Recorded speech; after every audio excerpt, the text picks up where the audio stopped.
Keep doing Everyone it. in the theater is gonna flip. Oh, whoa. They're never gonna know it's us. Oh, what do we do? We are only a few days away from the upcoming Teenage Mutant Ninja Turtles movie Mutant Mayhem, and in order to celebrate, we're bringing you all the need-to-know information about the movie. All the trailer breakdowns and Easter eggs, everything we know up to this point about possible plot points, the design of the turtles, the animation style, who's involved, which studio is shelling out the money, who's the voice cast, who wrote the shell-electrifying soundtrack, and much more. Enough with the turtle puns, let's cowabung-GO. Sorry.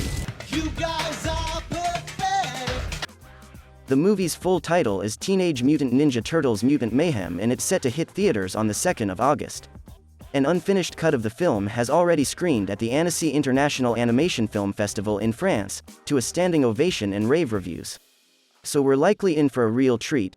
Mutant Mayhem is produced by Nickelodeon Movies and Point Grey Pictures, Seth Rogen's production company, and it is being distributed by Paramount Pictures.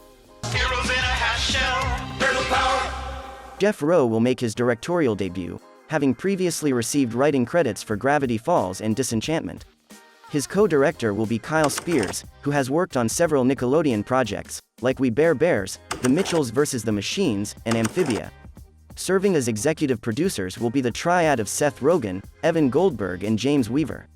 Weaver is the president of Point Grey Pictures, while Goldberg is Rogen's childhood friend. The pair have collaborated on such films as Superbad, Pineapple Express, and The Interview. Goldberg has also been an executive producer for The Boys, Preacher, and Sausage Party.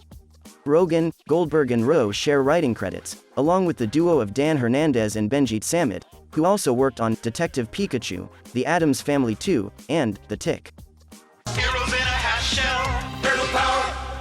Mutant Mayhem employs a stellar voice cast, led by Nicholas Cantu, who lends his voice to Leonardo, Brady Noon as Raphael, Micah Abbey as Donatello, and Shamon Brown Jr. as Michelangelo. Seth Rogen has made it clear that they wanted the Teenage Mutant Ninja Turtles to be voiced by actual teenagers, not just grown-ups pretending to be teens. Which is a first for the franchise. They are joined by their sensei and father figure, Master Splinter, who will be voiced by Jackie Chan, who seems to have gotten pretty comfortable playing wise old mentor characters. April O'Neil will be played by Ayo Edebiri, but there is also an assortment of villains and mutants played by very big names that are sure to add a lot of personality to the characters. Leading the charge is the main villain, Superfly, who may or may not be Baxter Stockman, we don't know yet. He will be played by Ice Cube. Joining him will be fan favorites Rocksteady and Bebop, who will be voiced by John Cena and Seth Rogen respectively. Baxter Stockman will also make an appearance in his human form, and he will be voiced by Giancarlo Esposito, the quintessential bad guy from Breaking Bad, The Mandalorian, and The Boys. The lineup is completed by Post Malone as Ray Fillet, Paul Rudd as Mondo Gecko, Hannibal Buress as Genghis Frog of the Punk Frogs, Natasha Demetriou as Wingnut, Rose Byrne as Leatherhead, who seems to be female in this iteration, Maya Rudolph as Cynthia Utrom, and Scumbug, who is credited as being voiced by himself, oddly enough. Heroes in a half shell. Turtle power. Trent Reznor, of Nine Inch Nails fame, and Atticus Ross will be in charge of scoring the picture. The pair have also worked on The Social Network, for which they won an Oscar, The Girl with the Dragon Tattoo, which earned them a Grammy, and Pixar's Soul, for which they received a Golden Globe. The soundtrack will also feature a lot of hip-hop tracks. In fact, the creators came out and said that the soundtrack is a love letter to 90s East Coast hip-hop. A mixtape has been released on Spotify, and it features such artists as A Tribe Called Quest, Dr. Dre, Blackstreet, DMX, Lauryn Hill, Vanilla Ice, with his iconic Go Ninja Go, from Secret of the Ooze, Busta Rhymes, and ODB, among others. We'll leave a link to the Spotify playlist in the description if you want to check it out. Heroes in a half shell. Turtle power. The visual style of the upcoming TMNT movie definitely takes its cues from projects like Spider-Verse and Puss in Boots: The Last Wish, but the designers also infused it with enough personality to make it stand out. It's an experimental blend of 2D and 3D, which uses hand-drawn textures, uneven lines splashed with color, and highly stylized lighting to give the impression of a sketchbook come to life. It's an imperfect doodly style that perfectly reflects the coming-of-age story of four teenagers struggling with rejection and loneliness. The shapes are asymmetrical, there are little to no details provided for the backgrounds, the character models are rough around the edges, with visible streaks, smears, traces of line art and crosshatching and accentuated chiaroscuro. Spider-Verse showed that a movie can look like the concept artwork and can be critically and financially successful. That opened a lot of doors. On Turtles, we decided we wanted this movie to look exactly like a concept artwork, and we want the concept artwork to feel distinctly human and not computer-generated.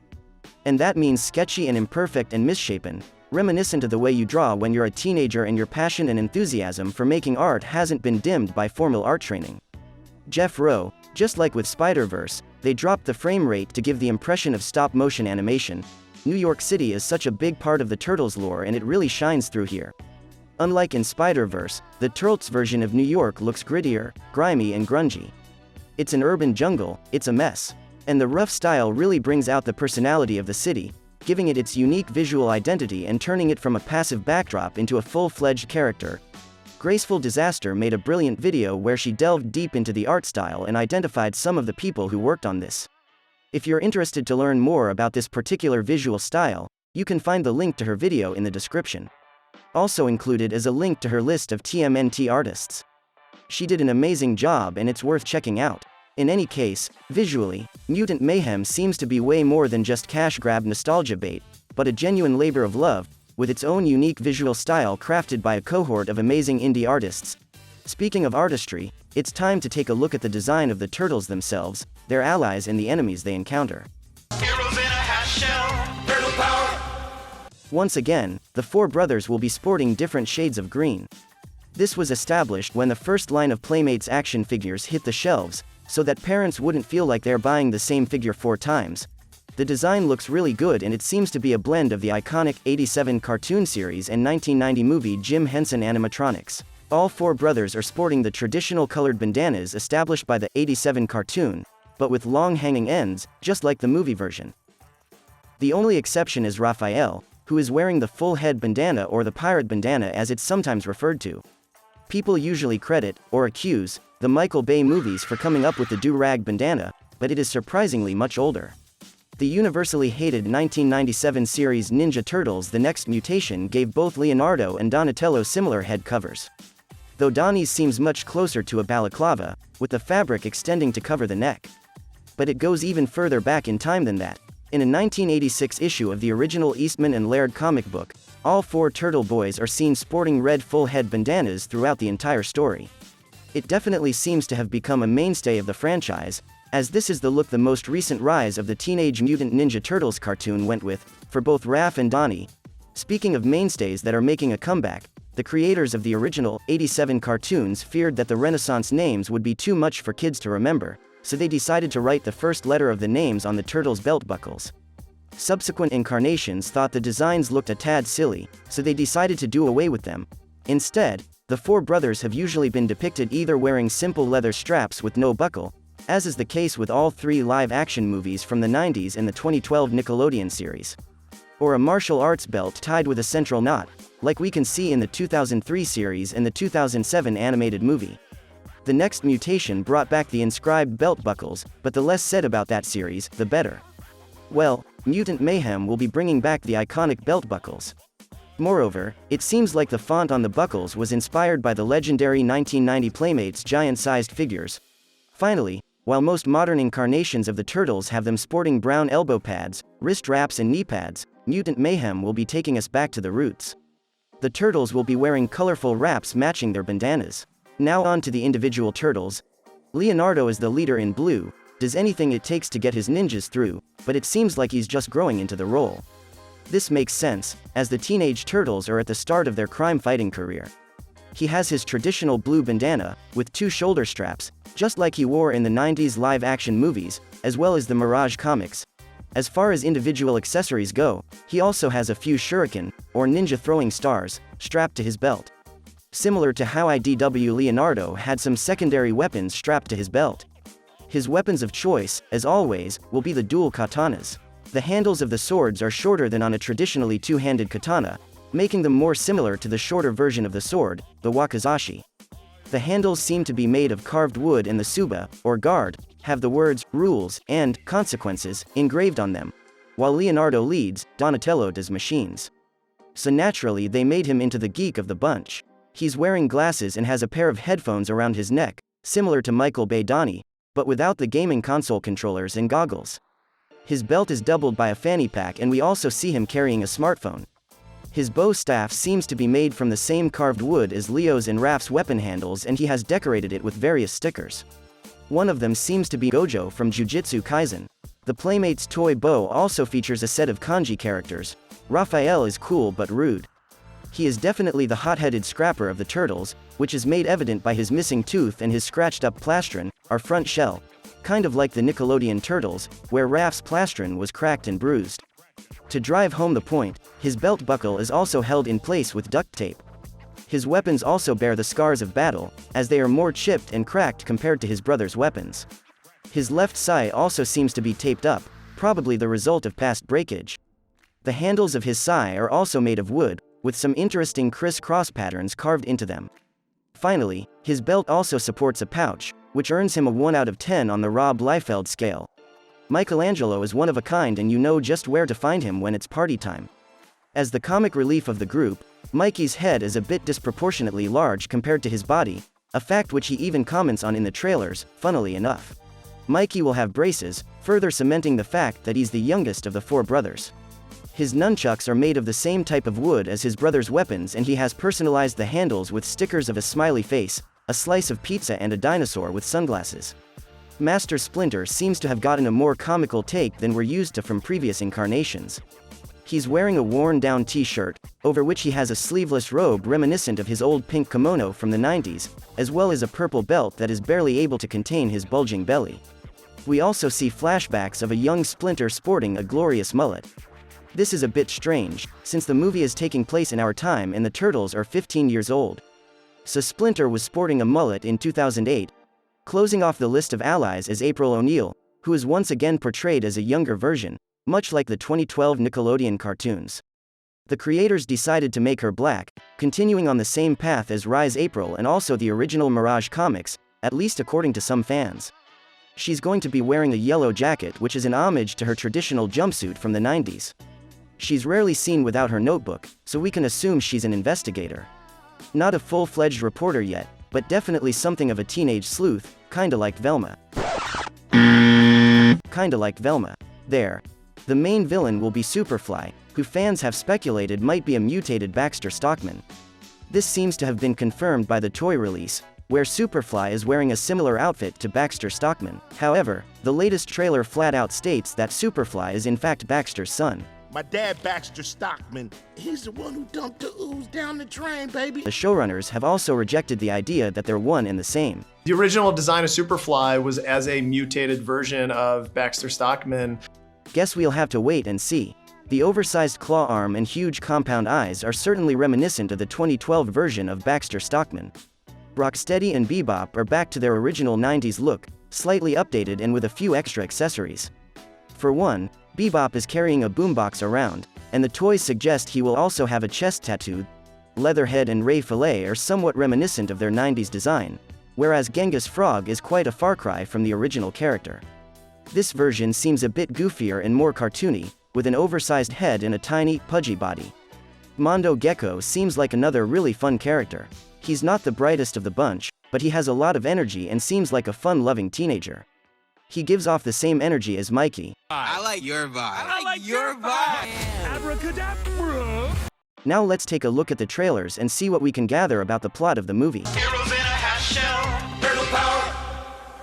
Our first introduction to the Ninja Turtles is when they leap out of the New York City sewer, in a scene clearly inspired by the epic opening of the '87 cartoon. The brothers get into a brawl with some thugs in what appears to be a garage, a chop shop, or maybe a bar.